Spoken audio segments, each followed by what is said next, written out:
Hello friends, welcome to paper Pathshala. और इस video में बात करने वाले हम ब्लड रिलेशनशिप की रक्त संबंध क्वेश्चन। इस चैप्टर से 2-3 क्वेश्चन एग्जाम में पूछ लेता है। सबसे पहले हम इसका बेस जानेंगे कि बेस इसमें होता क्या है। ये ब्लड रिलेशन, खून रिश्ता।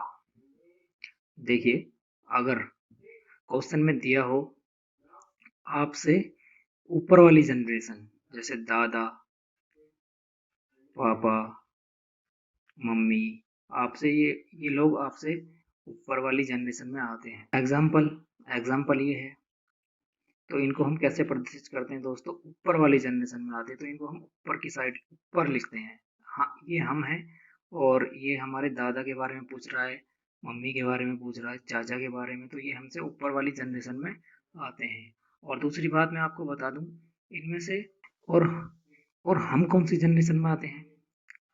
हमारे भाई बहन हमारे भाई बहन, चाचा, ताऊ के बहन भाई, ये हमारी सेम जनरेशन में आते हैं, भाई और बहन।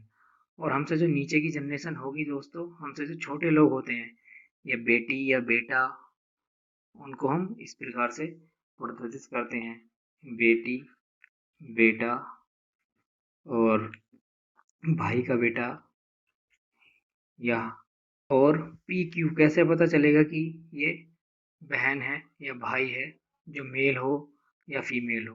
देखिए, बहुत मैंने देखा कुछ टीचर्स की वीडियो पहले, कुछ लोग, कुछ सर ऐसे बताते हैं कि जो मेल होता है उसको हम एम लगाते हैं। जैसे पी है, हमसे पी पूछा है क्या है, तो हमें पता है कि मेल है, तो हम ऐसे भी लिख सकते हैं। बट ऐसे मैं नहीं करता हूँ। मैं अगर पी क्यू को पूछता है, अगर ये मेल है, तो मैं इसको प्लस कर लेता हूँ और इसको माइनस कर लेता हूँ। इससे ये पता चल जाता है कि प्लस वाला पुरुष है और माइनस वाला महिला या कोई भी स्त्री है। चलिए स्टार्ट करते हैं हम। आपको समझ में आया होगा ये तरीका, मैंने बता दिया। चलिए स्टार्ट करते हैं हम। पहला क्वेश्चन हमें इस प्रकार से दिया होता है। ए बी का भाई है, ए बी का भाई है और सी ए की माँ है। ए बी का भाई है, सी ए की माँ है, बी डी की पोती है तथा एफ ए का बेटा है। तो एफ का डी से क्या रिश्ता है। एफ का डी से पूछा है, डी का एफ से नहीं पूछा। देख लिए, सबसे पहले हम क्या करते हैं, ए बी का भाई है, ए सेम जनरेशन है, बी का भाई है, भाई भाई, इसका भाई है, इसकी हमें जेंडर पता है, ये भाई है तो प्लस है। और अब क्या पूछा, सी ए की माँ है, जो सी है वो ए की माँ है, ये सी है, ए की माँ है सी। तो हमें पता चल गया इसका जनरेशन माँ है तो माइनस है। और और हमसे आगे क्या पूछा है, बी डी की पोती है, बी डी की पोती है, तो ये दोनों आपस में भाई भाई हैं, इसका भाई है, तो इससे ऊपर होगा डी, क्योंकि इसकी पोती है। तो दादी, दादी सबसे ऊपर ऊपर वाली जनरेशन में गया ना, इससे भी ऊपर गया, इसकी माँ की जनरेशन से भी ऊपर गया, तो डी की पोती। एफ का, और एफ ए का बेटा है, ए का बेटा कौन है, एफ, ये इसके नीचे आएगा, इसकी जनरेशन में एफ का बेटा ए, तो ये बेटा है तो ये भी प्लस है। और डी, एफ का डी से संबंध पूछा है, एफ का डी से संबंध। तो दोस्तों एफ का डी से संबंध क्या होगा, एफ का डी से संबंध होगा परपोता, परपोता। देखिए, ये इसके पिताजी है, और पिताजी की माता इसकी दादी, और इसकी दादी की भी माँ परदादी, तो इसका क्या होगा, परपोता। और ये परपोता, परदादी नहीं होती, क्योंकि एफ का डी से संबंध पूछा है। मैं आपको एक बार और बता दूं, ये आपको ये आकृति बना लेना सीखना है, बस आंसर अपने आप आ जाएगा। इसमें पूछा ए बी का भाई है, मतलब भाई है तो ए सेम जनरेशन में है, तो ए बी का भाई है, इसकी जेंडर हमें पता चल गया, शुरू में ही जेंडर लेके चलेंगे, ए प्लस लगा दिया हमने। सी ए की माँ है, जो सी है वो ए की माँ है, ए की माँ है तो ए से ऊपर आएगा सी। और बी डी की पोती है, इसकी पोती है डी, तो ये तो भाई है तो इसकी भी ये होगा यहाँ पे डी। और एफ ए का बेटा है, ये एफ है, ये ए का पुत्र है, तो ये इसकी भी जनरेशन प्लस सी। और ये एफ का डी से संबंध पूछा है, एफ का डी से, तो एफ तो दादी की भी माँ, तो हमारी हुई परदादी, तो इसका इसका रिश्ता क्या होगा, परपोता। इस क्वेश्चन का राइट आंसर है दोस्तों। इसी प्रकार से दूसरा क्वेश्चन करते हैं। दूसरा क्वेश्चन हमें दिया ए बी भाई हैं, सी ए का पिता है, सी ए का पिता है और डी सी का पिता है, डी सी का पिता है, ई बी का पुत्र है। तो बताइए कि डी का ई से क्या संबंध है, डी का ई से क्या संबंध है, ये बताना है। चलिए हम डायग्राम इसका बनाते हैं। पहले हमने कैसे बनाया, हमसे क्या कह रहा है, ए बी का भाई है, same according to first question, A B भाई है, भाई भाई है। और तीसरा पूछा है हमसे सी ए का पिता है, सी जो है ए का पिता है, ए का पिता है सी। तो ये भी प्लस जनरेशन में आएगा क्योंकि हमें क्लियर हो रहा है कि पिता है ए का सी। और ई बी का पुत्र है, जो ई है वो बी का पुत्र है, ई यहाँ पर आ जाएगा क्योंकि ये बी का पुत्र है, ई नीचे की जनरेशन में आ रहा है, पुत्र है।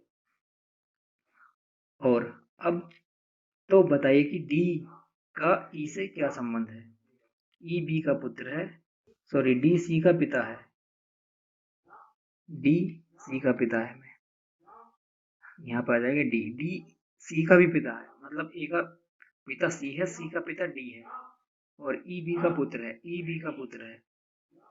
तो बताइए कि डी का ई से क्या संबंध है, इसका और इससे संबंध पूछा है क्या है।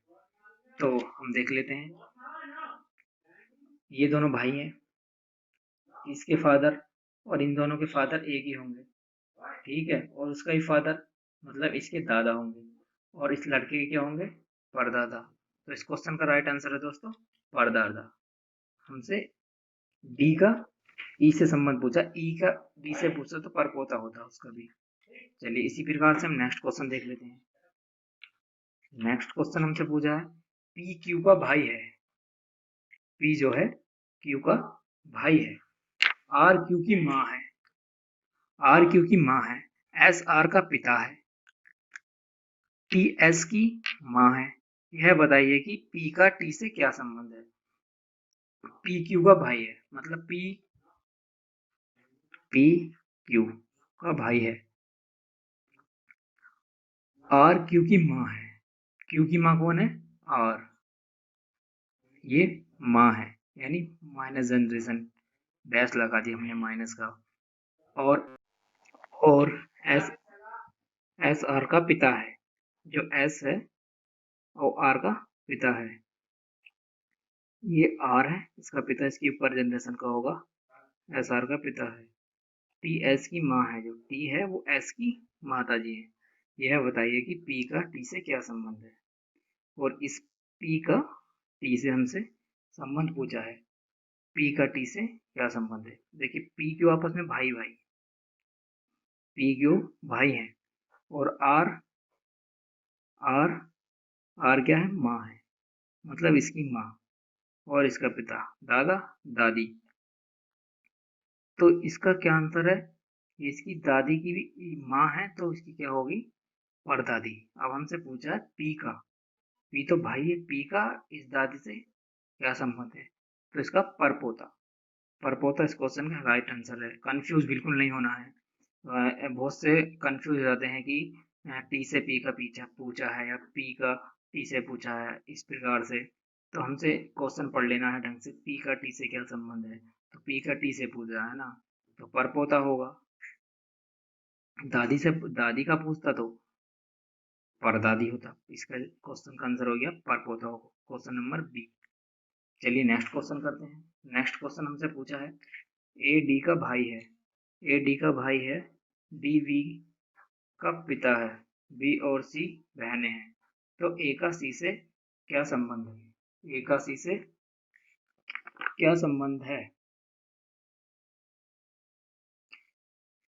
देखिए सबसे पहले हम इसका वेन डायग्राम बना लेंगे। ए डी का भाई है, मतलब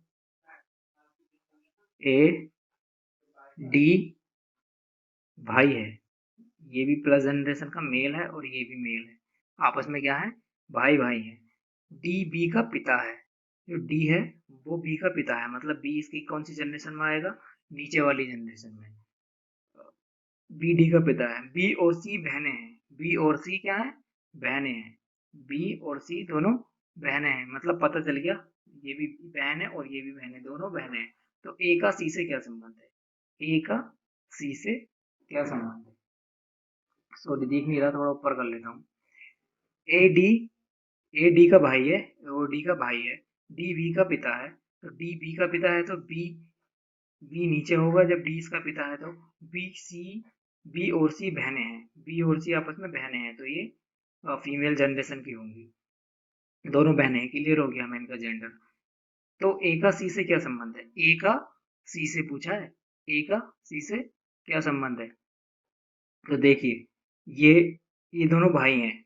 सपोज डैट ये मैं हूं, ये मेरा भाई है, मेरे भाई की एक बेटी है और उसकी बहन मेरी क्या होगी? भतीजी होगी ना। तो हमसे पूछा क्या है? ए का सी से संबंध पूछा है, तो क्या होगा? सी ए, चाचा लगेगा इसका। क्या लगेगा? चाचा। आई होप आपकी समझ में आया होगा। ऑप्शन नंबर इसका डी राइट आंसर है। अगर हमारी वीडियो दोस्तों पसंद आया तो हमारे चैनल को सब्सक्राइब करें और वीडियो को लाइक करें। Thank you so much.